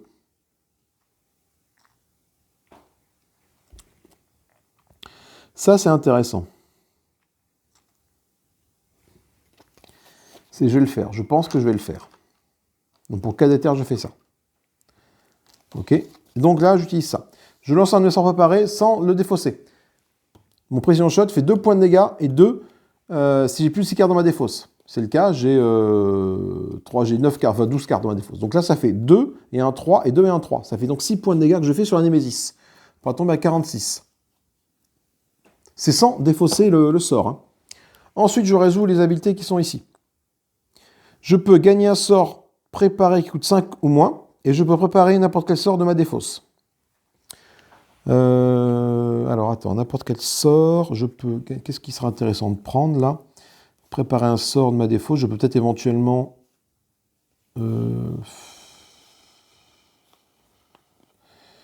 Gagner un sort qui coûte 5 ou moins. Ouais, non, je peux.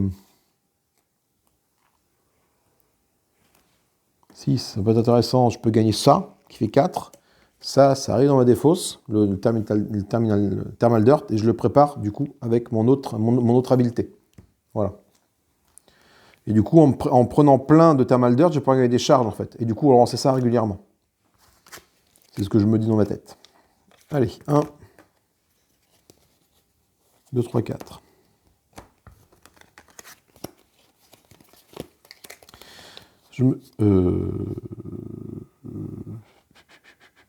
Attends, non, j'ai 5 cartes en main, c'est pas bon là.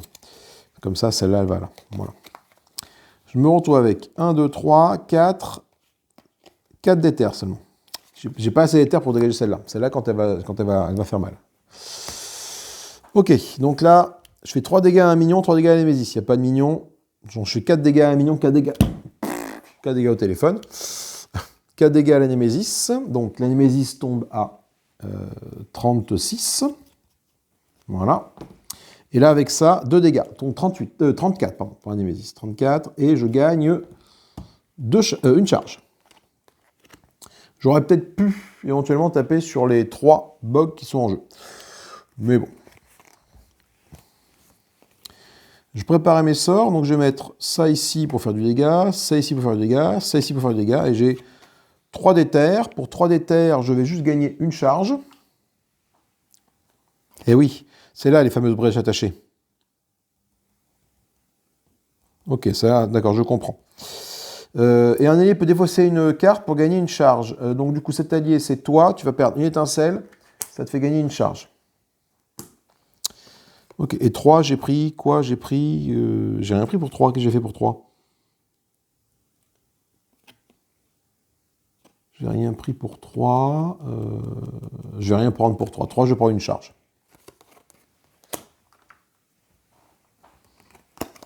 Le 3, je commence à avoir un jeu un peu gros. 4, 5. Ah si, j'aurais peut-être pu prendre ça pour stabiliser la brèche 4, cela dit. Bon. Allez, je me retrouve avec ça. Ouais, tu vois, si j'ouvre une brèche, je gagne une knowledge. Du coup, il va falloir que je commence à faire en sorte de gagner des connaissances. Mais... Joueur 2. Alors, joueur 2, voyons voir.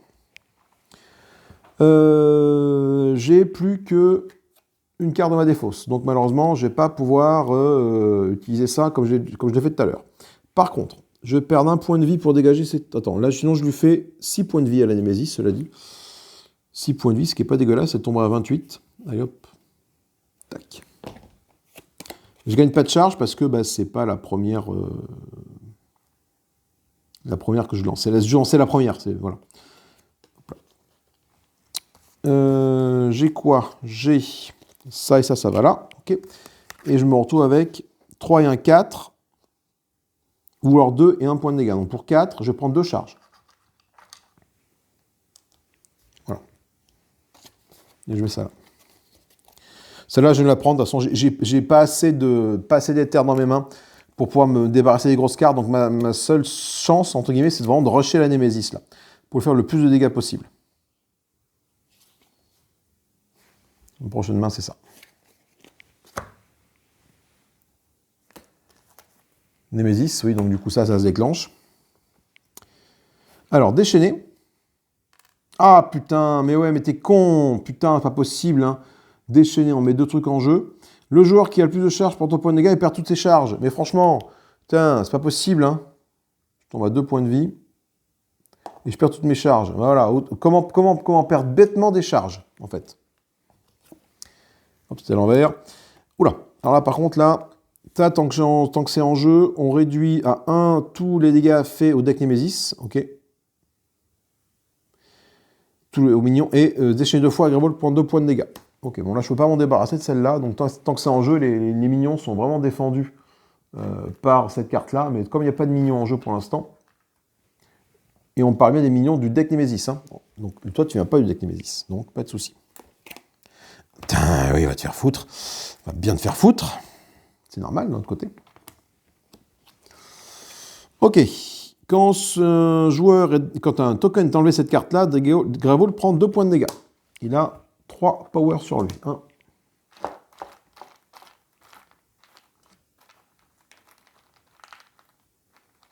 2, 3.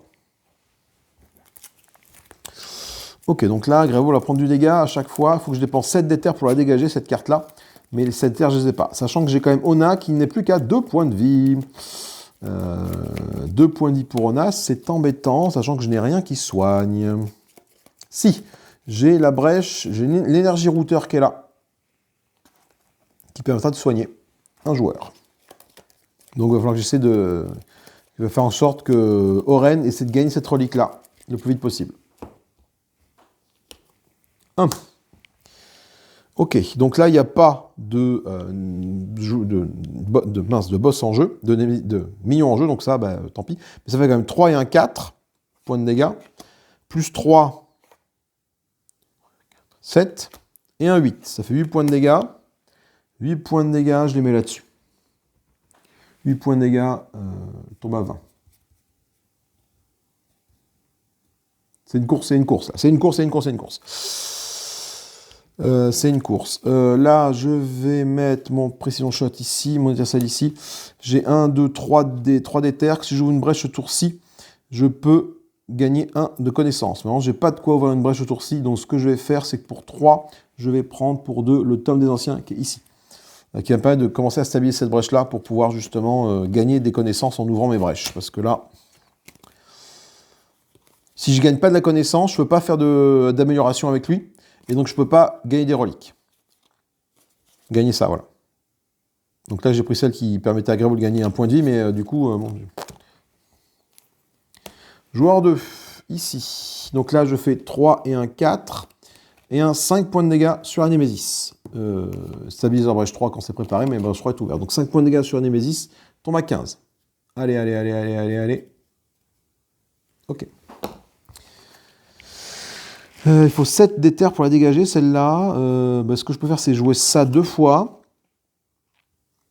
Donc je stabilise la brèche qui est le coût le plus faible. Donc ça fait 1, ça fait 2. Voilà, donc là, toutes mes brèches sont ouvertes. Donc là, à partir de là, celle-là, je vais pouvoir détruire ces cartes-là.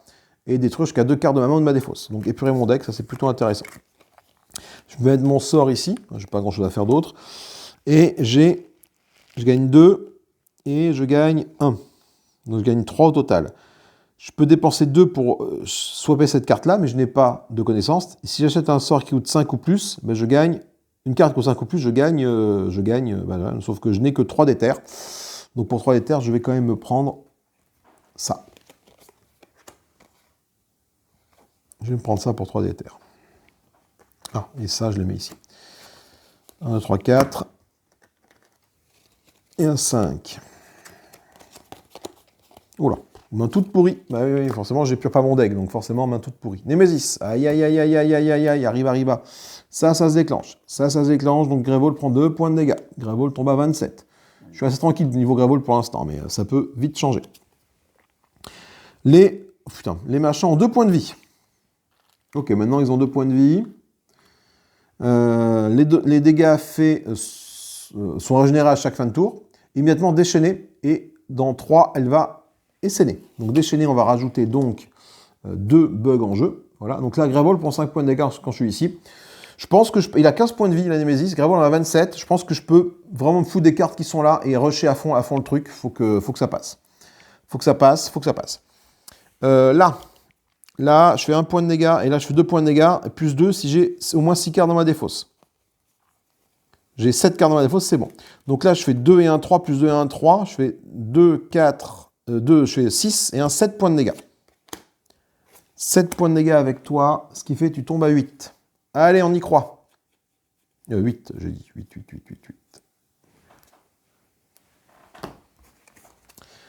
Je vais mettre mon détonate ici. Je vais gagner 1, gagner 2. Mettre ça sur une brèche.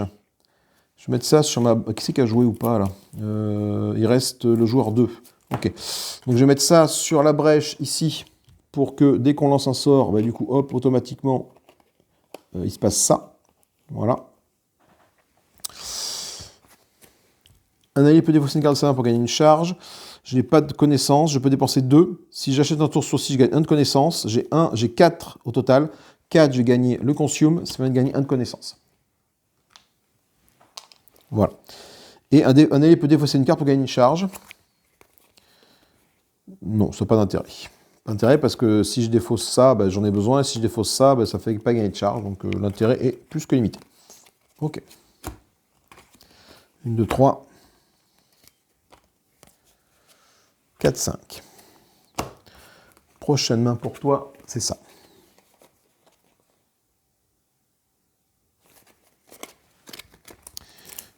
C'est la Némésis ou le joueur 1 qui peut jouer. Le joueur 1, même si c'est le joueur 1, la victoire n'est pas assurée. C'est la Némésis, ça peut piquer fort. Donc, bon. Allez, moi je fais une petite pause et je vous retrouve juste après. Après une petite pause pipi bien méritée, il est temps de continuer notre partie, voire de la finir. Alors, qui c'est qui joue là? Némésis. Alors, là, on fait ça. Déchaîner 2 fois. Déchaîner 2 fois, on va donc rajouter 4 bogs. 2, 3, 4. Voilà. Ensuite, Grévold pour 9 points de dégâts. Jusque-là, 25.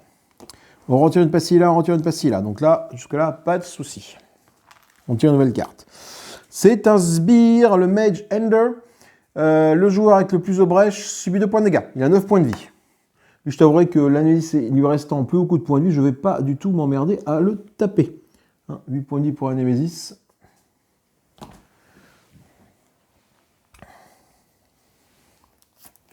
Joueur 2.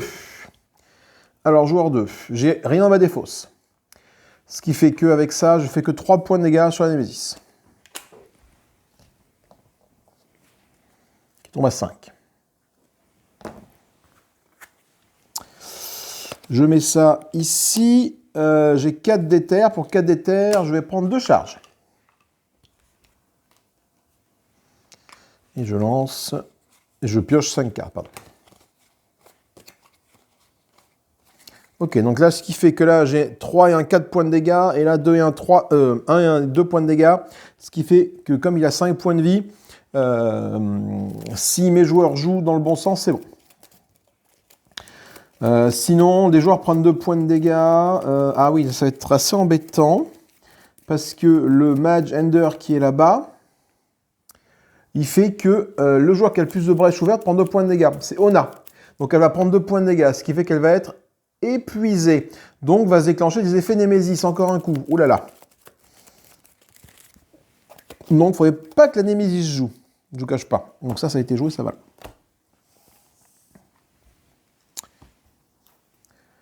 Putain, je sens venir darder la défaite. Ça, 2 points de dégâts sur Grévold. Effectivement, j'ai oublié de les faire tout à l'heure. Donc, Grévold, il devait prendre 2 points de dégâts là et 2 points de dégâts maintenant. Ok, ensuite déchaîner. On place 2 bogs en jeu. Alors, un bog. Ah, j'ai plus assez de bogs. Donc, je cherche dans ma petite truc. On va dire, regarde, les bogs, je veux dire que c'est ça, les bogs. Voilà. Hop, un bog en jeu. Voilà.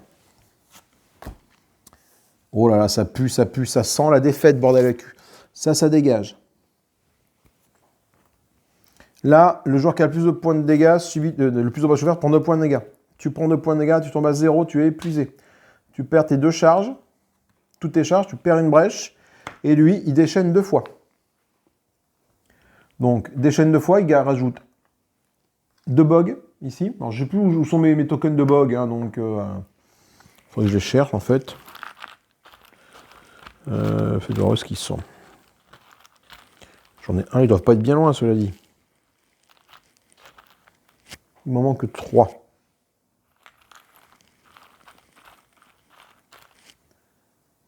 Voilà, je ne vais pas chercher longtemps, hein. Et une seconde fois, mais comme j'ai plus de trucs à mettre, quand il doit placer un bog ici et que j'en ai plus à mettre, c'est un point de vie à Grévold. Donc il doit en mettre 2, Grévold tombe à 19. Putain, je sens que je vais perdre.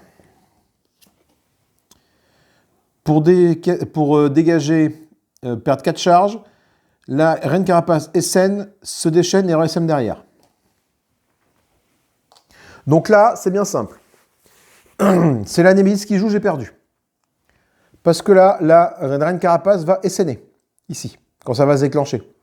Ce qui fait que je suis au maximum des bestioles ici, et donc, ben, je perds la partie.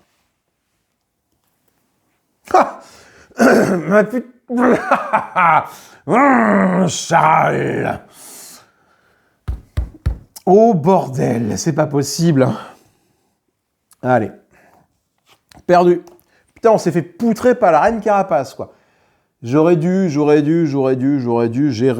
mieux que ça les bogs ici. Malheureusement, je ne l'ai pas bien géré.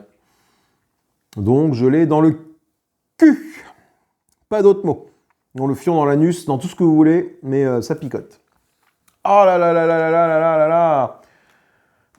J'ai trop confiance sur ma capacité à lui faire des gros dégâts rapidement, et en fait, j'avais pas assez de dégâts pour lui faire des gros dégâts rapidement, justement. Donc, ben, je me suis fait avoir comme une bleusaille, là. Et là, dans ce jeu, quand un truc doit mal se passer, systématiquement, il se passe mal. Hein. Donc là, sur le coup, bon. C'est pas grave, on va voir du coup ce qui se passe en cas de défaite. Hein. En cas de défaite, qu'est-ce qu'on nous dit? En cas de défaite, on nous dit que de la refaire, en fait. Voilà, de la refaire, voilà. Mais comme je n'ai pas envie de la refaire, je vais passer directement à la session d'après. Où on nous parle de ce qui se passe post-fight, et on me dit d'ouvrir le paquet passe 1B, et d'ajouter toutes ces cartes à mon baraquement. Donc on va voir ce qu'il y a dans la 1B. Et on va ajouter toutes ces cartes au baraquement. Alors la 1B. C'est la Past 1B. Elle est où, Past 1B? Past 1B. Passe 2A. Passe 1B. Voilà. Donc toutes ces cartes-là vont être ajoutées à mon baraquement.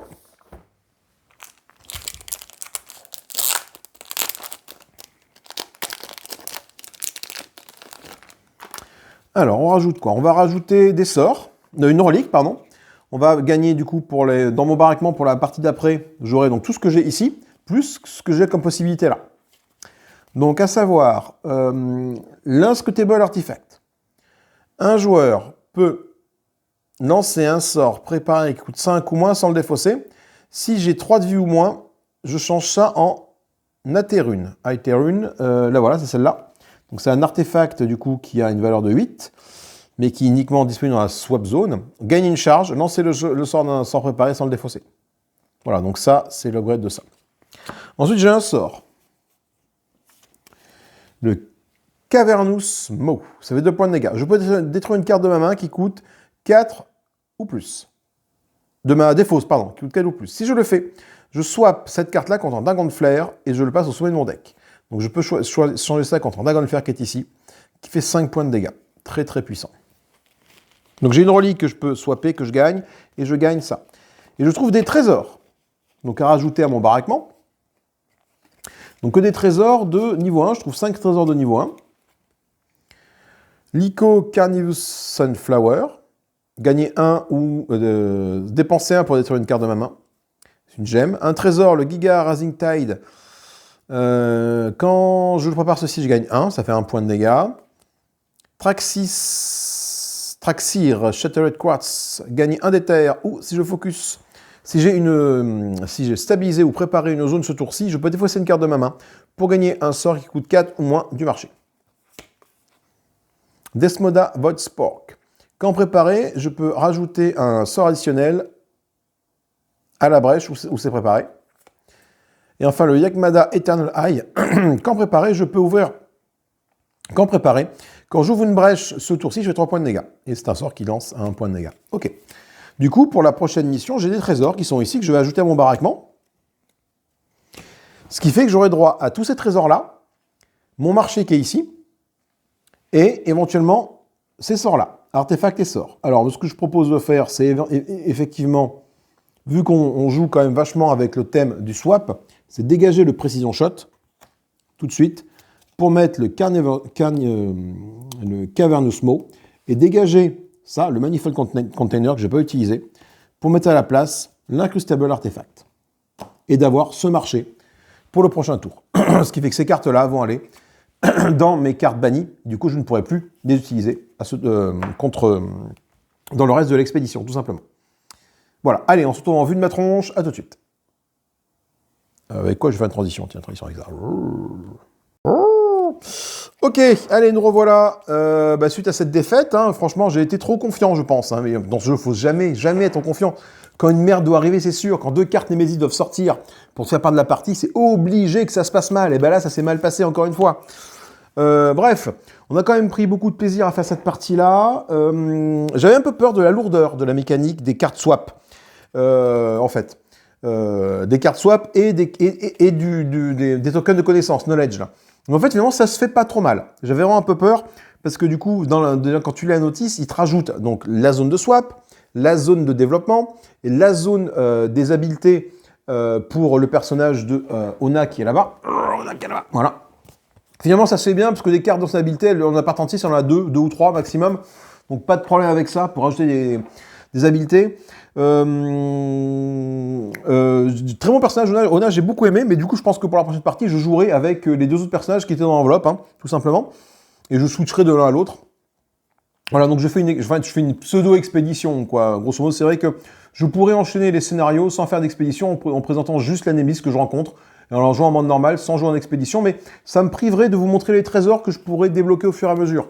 Donc on est vraiment en mode expédition, avec un marché, du coup le marché que vous avez vu en fin de partie, que je représenterai bien évidemment pour la partie d'après, pour continuer dans cette expédition du passé. Je n'ai pas encore l'histoire, je la lirai tranquillement à tête reposée. Bon, ça n'a pas grand intérêt pour vous, je ne vais pas vous narrer l'histoire plus que ça. L'important, c'était vraiment le gameplay et la présentation de ces nouveaux mages. Donc, mécanique intéressante qui arrive avec ces mécaniques de développement de cartes, de switch de cartes. Ça, c'est vraiment intéressant. Hein. Quand tu remplis une condition, eh ben, tu vas chercher une carte dans la zone de swap. Et bon, du coup, je pense que beaucoup de mages ont cette capacité-là. Comment tu t'appelles déjà, toi? Aurien pouvait aller transformer des gemmes en artefacts qui peuvent se mettre sur les brèches. Et Ona pouvait transformer ses gemmes ou ses sorts en habileté pour booster sa capacité spéciale quand tu la bourres de charge et d'éther. Donc franchement, sympathique. Cette mécanique, j'avais peur que ça soit lourdeau, mais finalement, ça c'est plutôt bien fait. Pas déçu d'avoir utilisé ça. Donc je vous dis pour la prochaine partie, on va attaquer l'enveloppe 2 et voir un peu ce qu'il y a dedans comme Némésis ou comme mage. Je ne sais pas trop ce qu'on va découvrir à l'intérieur de cette enveloppe 2 quand on fera la suite de l'expédition de l'aspect past de cette vague 7 d'Aeon's End. Voilà. J'espère que ça vous a plu. N'hésitez pas à commenter, partager, liker, bien évidemment. Faites du bruit pour la chaîne. Lâchez un like, un j'aime. Uniquement si le contenu vous a plu, bien évidemment. Et puis moi, sur sa bonne parole, je vous fais des gros bisous. Je vous souhaite une bonne fin de ce que vous voulez. Amusez-vous bien. Salut, salut et bye bye.